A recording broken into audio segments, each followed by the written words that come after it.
Thank you so much. JB ati ndiwe nsinganga. Kaya ndine singanga wankulu kaya. Inu munganifanize ndi JB ne. Mukapita ku YouTube mukapeza trapped in Omani. Ndinathandiza ama asika nako Malawi. Almost 400. So ine ndiwachikulire kaya. Ine ndiwachikulire. Usinganga wanga of course ndine nsinganga. Singanga nesamachilisa. Singanga linga doctor kaya. Akukuzani what I am. He's saying the truth. If he's saying it in a bad way, he's saying the truth. The nigga, I told him the truth. You understand? So whatever he can, inendikamuza muntu opusa chintu nimakhala thana naye. So whatever he want to say, whatever, nimakhala thana naye. You get? Yes. Ndina singanga guy. You understand? Who is a singanga? Singanga is like a doctor guy. Inu. As bambo pepelawa musama asatire akuononga ni mitu. You are the youth. Mukweneka mupange understand. You need to understand. You understand? This is what I told you. Kuti it's not Anthu onse amene anachoka ku Malawi ndikupita ku mayiko akunjala Anthu oganiza. This is still guy. Anango sintha malo ovutikira. The mentality is still that one of a Malawian. You get? So you have to understand. Usanisokoneze ndi satana amene. You understand? Usanisokoneze ndi manyi amene oyayi. Ndibwerere ndiyankhule zimene ndabwerera pano. Choyambirira ndinayiwala. Congratulations to the Scorchers. Anthu amene wawa ndithu aticho samanyazi dziko la Malawi. Every child is an artist. You understand? It just takes you to support that child, to recognize what that child is. And amene makhala mukundipanga follow mbuyo ndakhala ndikumanena. Asibamboyena mulipo opusa aku Malawi mumakonda kuti mukamuona mwana akuvina, you go like mwana amene hizi vina kupanga zazakhala hule. Ndi uchisiru umene uja mwana unayesa amene mwampeza akuvina ngati uli mbambo oganiza, you will know kunena kuti okay kuli school mwana uyu we supposed to enroll mwana amene ku school. When you go around America, ana amene nditude those ones that are making it in life, football, women football, basketball, gymnastics, just to mention a little bit. You understand? So every child is an artist. Mukweneka kunena kuti kungo mupanga discover kuti kodi mwana yo chimena makonda ndi chani, mwana uyu talent yake nditi, then you support mwana amenocha. Kumakhala ma debate drama, kumakhala chani ana amene aja a supporteni. That's what you have to do. But kwambiri when you can go kumaiko anzathu awa mamenye football league this and that yo. Mukaone ujeni ndani uyu muma supporter, not Messi, the other one. Ni ndani wakakatalika. Ronaldo mukamuone from a poor background to where he is. So you just gotta support people's talent. So these guys, Scorchers, that's talent. Scorchers, that's talent. Never allow anybody to make you feel less of yourself. You're more than what you can imagine. You have hit hard Nigeria. You have hit hard Zambia. You have hit hard Measure. The game stops here. You guys, you're going to the World Cup. You understand? So ambiri mukuona ngati fa lose game ya za Nigeria kuti asika na wa 2027 ku World Cup sa kupita. They are going with power. Can you speak with power? These girls are going with power. When we have to understand that is their talent. And that talent of those girls cannot stop. We cannot, the country cannot stop kupanga whatever they can do. Or we cannot stop for them to continue their talent. They've been given a chance to go and play. They went there, amenyampira, apambana, aigwesa Nigeria, aigwesa Zambia, agagwesa Jani, antwajabina World Cup. We have to celebrate, because if there's something that happened that will make anyone happy, it's the Scorchers guy in Malawi. That's the truth. Let me tell you. That's the truth. You understand? That is the truth. You hear me say so? So we have to support those girls. Come 2027, they're going to World Cup. And every Malawian should understand God is in Malawi. Now, I want one to win because many are called, but the chosen are few. One to win the way in I understand, because I know life, I'm one of the chosen one. You understand? Yes. That's why you have that documentary. BBC people. coming to America all the way from the United Kingdom kuzandiangana ineyo. You get it? Do you understand? I'm not your mate. Okay, let us continue. Ndipamene mudziwe kunena kuti Scorchers atika pamapu, and we have to celebrate them. Ineyo nditu timu yonse ilandile ulemu wao while they are still alive. Ana amena jatichosa manyazi. That's the truth about it. But that should teach us something. Now let me come to spiritual. That should teach us something. What is that something? Have you seen how Malawians, all of us, we stand up and say, Scorchers, Scorchers, Scorchers? Can you tell me? Ndani waifa Malawi, inuyo a DPP, inuyo a UTM, inuyo a MCP. Ndani pakati patu amina mamule sanzake, kuti iwe ndi wa MCP support Scorchers. Iwe ndi wacha kuti support Scorchers. Who? Panalibe. So when we come to spiritually, you have to understand kunena kuti. Anthu awiri samalandidwa nyama. You get? Anthu awiri samalandidwa nyama. If Malawians can understand that this time is for work, and work together without saying, oh, and not DPP, oh, and if olamula, and if this and that, and if olamula, but nobody is above the law. That's Malawi's country. Everyone has to understand. That is why I am here. I call upon Eskom. Why? Eskom muntawi ya china chakwera. If you can notice muntawi ya former government, the hijackers of Self-reliance, kunalibe vuto la magesi. Kunalibe vuto la magesi is only somebody who is just a hater, who don't understand what's really happening even in mudziko lake chisiru, and especially in these siru za bambo azibambo amina wakonda zimenezo. Magesi sanali vuto lali kulu kwambiri munthawi yawo. Now iwawa being kuti ku opposition, that does not stop them by helping the people that are in government kuti athandizane kuti kodi magesi sama vuta nthawi imene chifukwa chachani amapanga chani, because Malawi ndi mmodzi. Do you understand? Malawi ndi mmodzi. Now they have to work together in time when it's time to work. There is no Mlomwe, there is no Muyao, there is no Ntumbuka, there is no Nsena, there is no whatsoever you can call. If we want accountability and transparency on the table, they have to understand who they have to work together as teamwork, because teamwork makes a dream work. Teamwork makes a dream work. You understand? That's why you see. Let me tell you, Eskom zimenezuku, what Eskom zimenezuku chitika panopo is every Malawian is affected. You know why? In many groceries, in many mafisheries, muli mafiriji, 20 times a day magesi kumatima. Muzizi wako nena kuti zatima mufiriji muja antu amena jao, they still sell zinthu ngati zimenezichi. When they still sell zinthu ngati zimenezichi, what happens? Zima kapanga no affect well-being ya antu. When it's affecting well-being ya antu, afuna tamange kuzipatala zimene zili za government. Zipatala muja mulibe mankhwala. Did you see? Can you hear what I'm saying? So, my businesses ambiri agonongeka. And one thing you have to know, people have negligences, even in my business now. They will not clean up those things into kukataya. Zikhala kuti zazivundira and izidakali momwe muja. When those things zazivundira zidakali momwe muja, people will be using it. People will be coming even to buy. Eskom vuto lao maka ndijani kuti magesi azitima ka 20 pasiku. Ka 20 pasiku. Kasim James ati bwanji sona ngamukupita kuti assist. Ndilipompa. Wina wakapa wandifusa ati kunena kuti kodi ndine okwati wa. What do you think? What do you think? Ine nakwati wandikumbuyo komwe. Yes. From 2004 up to now. Count it. Hear me say so. Nakwati wandikumbuyo komwe with a gentleman that understands life. Beautiful rich man with positive vibes. You get? Yes. Eyedu. You understand?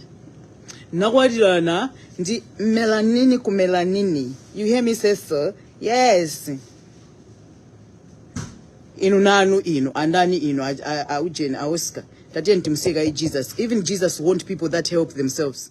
Let me tell you this, but there are some other things Malawi we need to understand. Leave Jesus and leave God alone, because that's our one thing that is making us fail. Even God want to help the people that helps themselves. Mulungu amathandiza anthu amene akuzithandiza. God helps the people that put everything into action. God helps the people that help themselves. You understand? By now, people, you pay bills, you do what? Eskom yo sikuti kupangira ni subtract. Akadula magesi wamena kutima jonchi. Akubasani beni mabill. And in you the negligence even in you people. Sumo mawerengera kunena kuti kodi ndiye kuti pamene papazuka bwanji? How is this working? Kuti akandi base bill yo say after kunena kuti magesi mwina pamwezi pajati makayandika ngati. That's even kubaso kwa mtundu wina.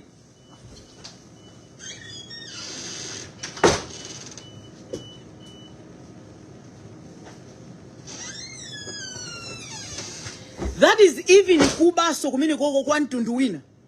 Chifukwa magesa jaga tima at the end of the month is still you mumalandira. Of course I understand kuti pali mauche nena some other sides anaikira chani prepaid meter icha. Ama kauna aikira ma prepaid meter acha koma kuli anthu ena abe uti amalipira be ujeni chayoni na kuti they do pay monthly imene ichayo. That's what they do. That's what they do. Amakalipira ujeni imene ichayo. Koma it's the responsibility of inuyo anthu. It's not about Jesus. Jesus is okay. Jesus is good where he is. Jesus did what he did and off he went. You understand? So tieni zina zimusiye mulungu pambali, because even anthu okuba omwewo, even anthu olakwa omwewo amachula za Jesus yemwewo. Koma akamachula amakhokuda kupita ukalimbikira be kuba kucha and they get away with it. Why can't anthu anormal do the same? Why can't anthu anormal do the same? Because kusazi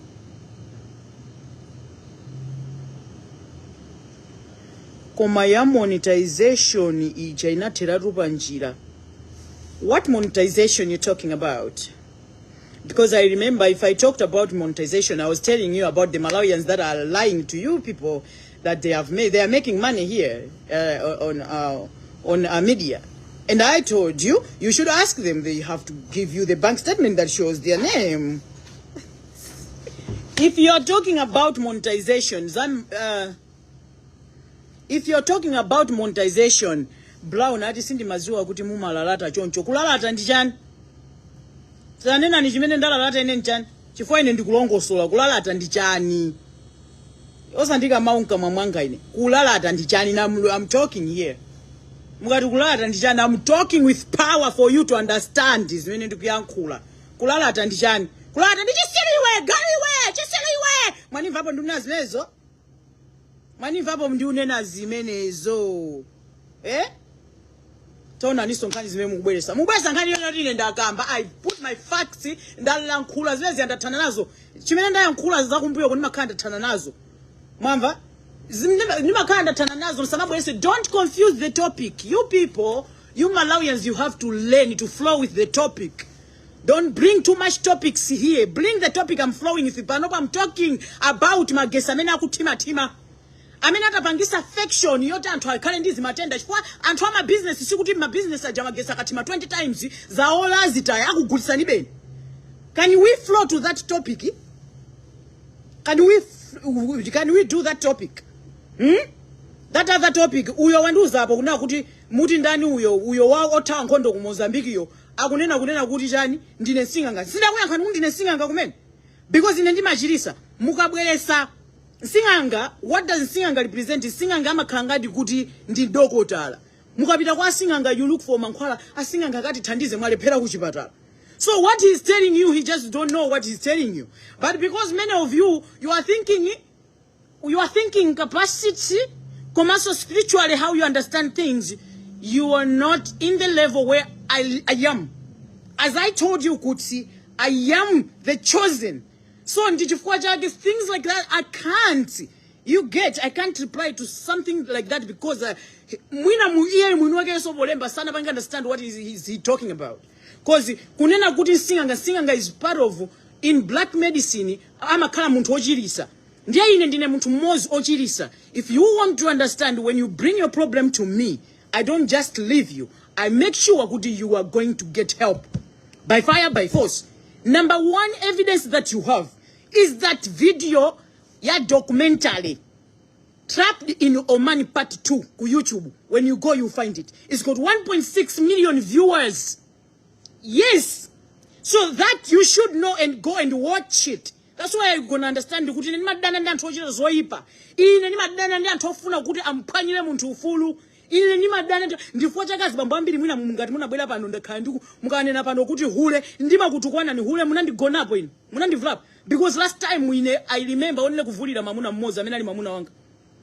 I only remember kuvulira ineyo mamuna wanga wakuchibwana kwanga amene ndikukulisana naye kuzafika siku la lero. Ndi amene ali entitled kuti atheka kundinena hule chifukwa hule wodi ndimakauchita kwa iyeyo nditi. Koma yena anu mphamvu mmazitenga kuti mundinene hule. So that's where you even give the name kuti uyamalalata, uyamatukwana. No. Chilungamo chimakangati kunena kuti ndichoopsya kaya munthu autukwana kaya kumeneka. You understand? So you how many of you amene mwina muli pa page banga follow amene mwaonera video ya cancel Alexius Gamangira today? Because that's the only page me as somebody who is living I can advise many of you Malawians to follow. That's the only page me I make sure even if I can miss to sleep I'm gonna watch and listen to him. You understand? Because it's so education. You understand? You will understand kunena kuti mudziko mwathu muli law. And that law, it even adds you achinyamata ambiri nifwa muli ngati mbuli. You really don't understand kuti kodi what is what. I've dealt with many youngsters kundende uko. Tatulusa anthu ambiri kundende uku kujeni kwa Babelo Bondi mene ali kundende kujama kapa ujeni pa palimandi kuti atuluke ali babale yawo ulibe munthu wawo takalo ombolele ndrama tima ka atulusa kumene kuja. You understand? When you want to understand these things, you have to know Malawi Constitution. You, by knowing Malawi Constitution, that does not make you kuti ungakamu imirire muntu pa court ngati lawyer. No, you just trying to know it. But only if now you know you want to become a lawyer, ndipamene mukapanga no training and you go to school to get education ngati lawyer. Alexius Gamangira. When you get that education, that's where you find yourself. You will understand that my job is to bring justice. That is the meaning of being educated, anointed, chosen, appointed. You understand? It's only stupid people that don't understand life or don't love themselves that cannot understand. Cancel Alexius Gamangira.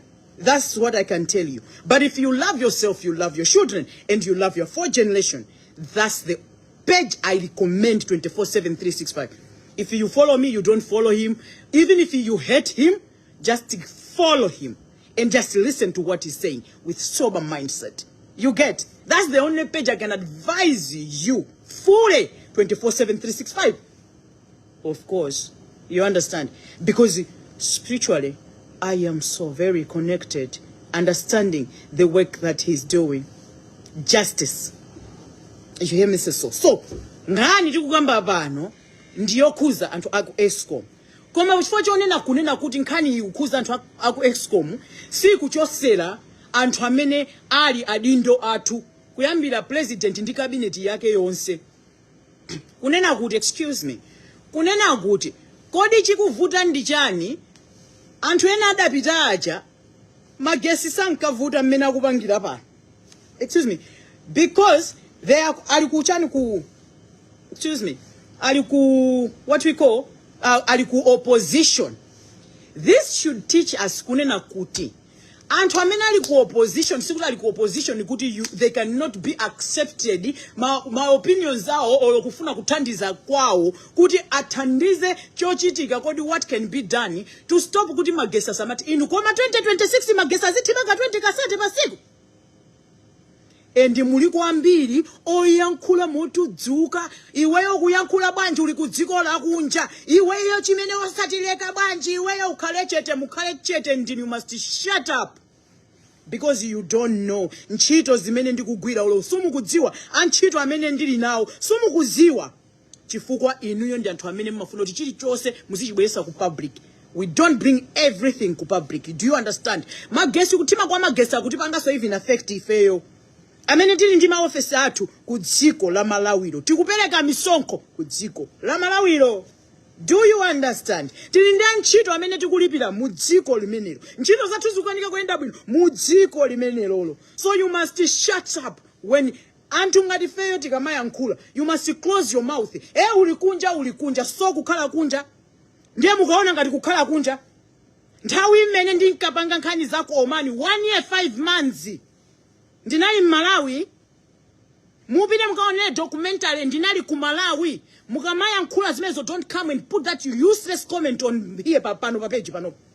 Muzipita kwa zisiru zomwezo uko kutali. Ndikumene muzikaika ma comment opusa. But in this page ndakuza nikali. You want to have something for you to see. Oh, social media has power. It's not about you being in Malawi. Mupita ku YouTube mukaone Trapped in Omani part 2. 1.6 million viewers. That's when you will understand kunena kuti use your mic properly. That's what you have to do. And you have to know that's why I'm telling you kunena kuti. Do you understand me? I am chosen. Because even that work I was doing, that's Omani 1 year 5 months. God connected, collected, and directed the right people to me because He chose me. Do you understand? Many are called, but the chosen are few. Ndinkana muone kuti panopo, you see, for me, it's not about how many people you are here. For me, it's about my work. Because the work that I've done, kuyangana ndi iweyo muntu amene uli ndi million followers, kaya uli ndi Anthu 500 followers. You are under my feet, you are rubbish, you are nothing. Because at the end of the day, you got nothing internationally. Being recognized, I have a certificate, honored certificate. I'm being called a hero. Do you understand? By people that went to school here in America, in the United Kingdom.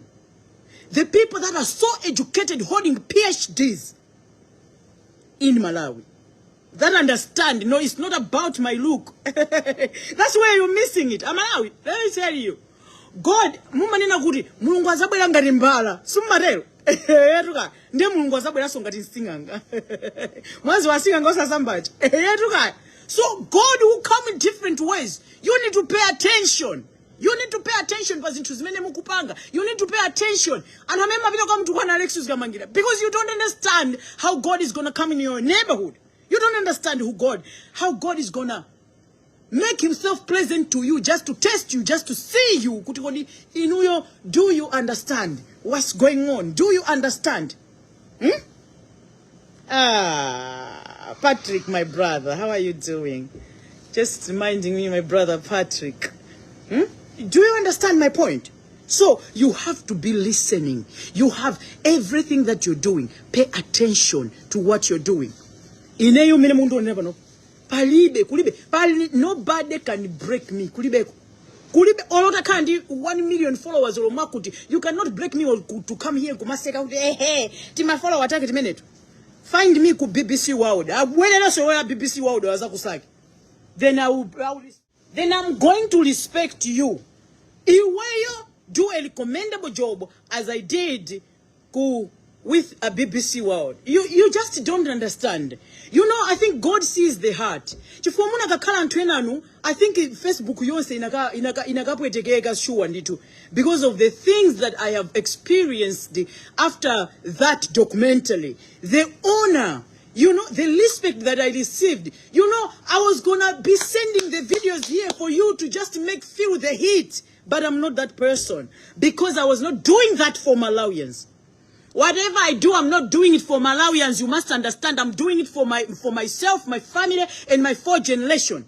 Do you understand? When I'm speaking not to get anything in return from people that will benefit from it. No, I don't want that. I want everyone, all of us be held accountable.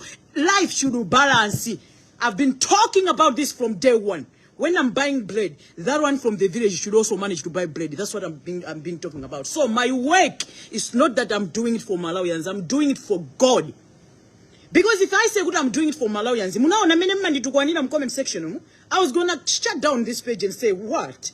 You understand? But that's why I'm telling you today for you to understand. It's about me and God. It's not about you Malawians.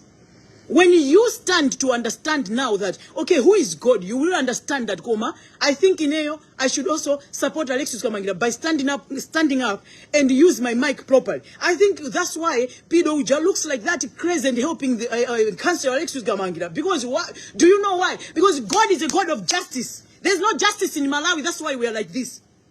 If you can go ku news zaziko la Malawi mugayangane, mukaona kuti 57 point something ya mayouth akufuna kutuluka mziko la Malawi. These are the very same youth amena mabwera kumatu kuona mu comment section muno. Mukhale chete fe we are okay bola tikuja. Bola mukuja koma magesa kutima daily basis. Bola mukuja koma nothing is working muziko mwanu. Koma mufuna kuja. So what is making you to leave the nation? 57.4.7 of you as youth. Where are you going? Law breakers. Mufuna muzipita kuti. Because you said everything is okay. Why do you want to leave the country? Those are the questions you have to ask yourself. Ndinkana ine ndikubwera pano because I'm one of the people ameneso zandipanga affect kwambiri. For nchito zathu sizi kuyenda. Anchito, okay, let me not say a lot. ESCOM, opposition, Anthu cabinet imeneta kuika na nchito ya dziko la Malawi. Inu nchito ya dziko la Malawi. Apita wa mtalika. Inu ajeni answer. Ndino ntawira ameneti kuziwa by constitution. Ndino a president. Ndipo ndino a vice president. Amene nditu muli kumpando kwathu. Amene nditu munaima ndikugwira Bible nkulumbira. Ku inauguration kunena kuti muzathandiza Malawi. Ine ni Malawi moza amene nimalipira nsonko ndipo ndikuchita zinthu zanga. Ndikufuna kumvesesa kuti kodi vuto la magesi chikuvuta ndi chani. Ngati chikuvuta kodi bwanji osathandizana ndi achina chakwera. Amene ali ku opposition of course. Because to defend fa Malawi. Nthawi yogwira ntchito kulibe kuti uyo ndo wako opposition uyo ndo wakuti. Nthawi yawo magesi sankavuta amatani. That's what we want to hear. We are tired kaya. Ndi nthawi yogwira ntchito iyi, put your things together. The whole parliament, mukutani, what is happening? Kuma nyumba kwanu mwina, you might have my electricity, but the nation at large is affected. Kutima kwa magesi. This involves ESCOM. This involves our leaders. This involves the cabinet. For you people who come in comment section, even kumani namuli, hey, iwaya kwadi Jenyansa angama kuyanke pa, no, shut up. Jenyansa is a prominent lawyer who understands how media works. Who understand kunena kuti, social media has power. Ndinkana ndukuza ndukuti maasala ngatamine utonka mkuzayenka panopo. Chifua ningo kublokani. Ndukuti mupite kwa ansete anzanu. Osadziwa moyo kuti ndiotani. Do you understand? Mukabwera pano, kodi awawa mayala. Amango kalipa bwanji. Iwe uona ngati ndisakalipe anthu ote osa kuchita zoyenereka amene ali kusogolo kwanga. Anthu amene ndizite ndi anthu amene akundithandiza. Pamene ndikuchita kuona kuti anthuwo sakundithandiza. Mmaganiza bwanji ni kuganiza mobwerera mbuyo. Maganizira kuti Panobo is the responsibility of Malawian men to understand kunena kuti it's time to work together. The way Scorchers has brought all Malawians together. Every Malawian kunalibe kuti you was supporting the wa DPP, you was supporting the UTM, you was supporting all Malawians have been quiet and in looking around media. Every Malawian was celebrating. You understand? It's only the dead walking zombies, foolish people who maybe was not celebrating what those girls did. That's the talent.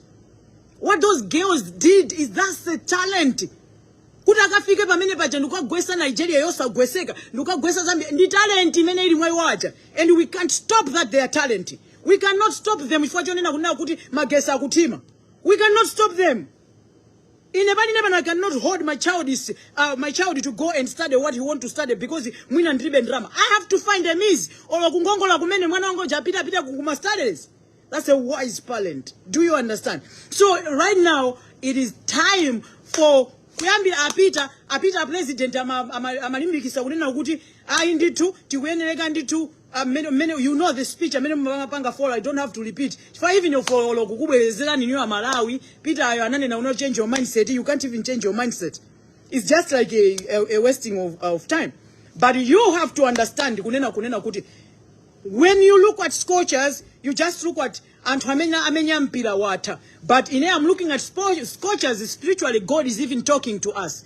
Malawians, when we united, everyone was screaming, go Scorchers, go Scorchers. It was Malawians supporting Scorchers, go Scorchers, go Scorchers, go Scorchers. So if all Malawians, we can support one another and say, guys, let us fight against Kuba kumene kutini nako nziko. Kuba tower, Kuba tower, Kuba tower. The way we are doing with Scorchers, asika natua. The blessed women. Eh? Kuba tower, Kuba tower, Kuba tower, Kuba tower. You think Kuba ko sukutawa? Kuba ko kuta. But we have to understand kuti it's a process. It will be a process. Mena makalira mwana uja chifukwa jonena kuti kubako unadziga from a long time. Now, whatever is happening, Eskom adindo amene nditutira kusankhani anthu oti gwirira ntchito dziko la Malawi, ino anthu ogwira ntchito dziko la Malawi amene munalumbira kuti muzaseva Malawi. Amalawi magesi alibe. Amalawi akuvutika. Amalawi wosangavomereze kuvutika kwa ifo iwo usama kuona. Bola akudya chimanga, akudya ufa basi. Zoti magesi mena kutimamu, ma business anthu akavunda. Anthu ajasazi chosama ifo amati ndiduka amakagulisa which is very dangerous also. Kuti excuse me. Ateka kutengapo matenda nditu zipatala mwathu mulibe mankhwala. Kulibeko mankhwala kuzipatala kumeneko. There was a day I was on a call with one of the team members of Pidol International Organization. Mnyamata anati gwera nditu pu, anagwa pu. I tried to share that story. Komene I'm not a storyteller. Zima ndivuta kwambiri. You understand? Mpaka na muntu yo anapita kwao koma chifukwa choti mankhwala kuchipatala kudalibe. Mankhwala kuchipatala kunalibe. Do you understand? So, tikunena kuti Eskom dziko la Malawi, whatever is going on, tikukupe mphani kuti mukatopa kuona kuti zikukuvutani. There is no harm in you putting your resignation letter. Anthu amene akuonongesa kunkati kuti zinthu zizisayende. Report them, let them get out of Malawi offices. Everything that is concerning Malawians, you need to be in front of protecting it. Eskom mukaona kunena kuti ya papa pasipana ende bwino. Hold everyone accountable. Achoke. If you tikufuna chimene tikufuna atu you do the right thing. Kuzafika 2026 Malawi kumakhala botima tima magesi mitu ikugwira ntchito. Basi mukamapita uko nkumata amiga inu God Lord Almighty have mercy. Eskom, it's your responsibility to do the right thing for Malawians. Achinapita Mtalika, Jenny answer by constitution where the people amene tukuzwa kuti munalumbira ndipo muli kusokolo kwathu. You need to help Malawians. For sure, you have to. Mukhale ndi siku lopambana. Bye now.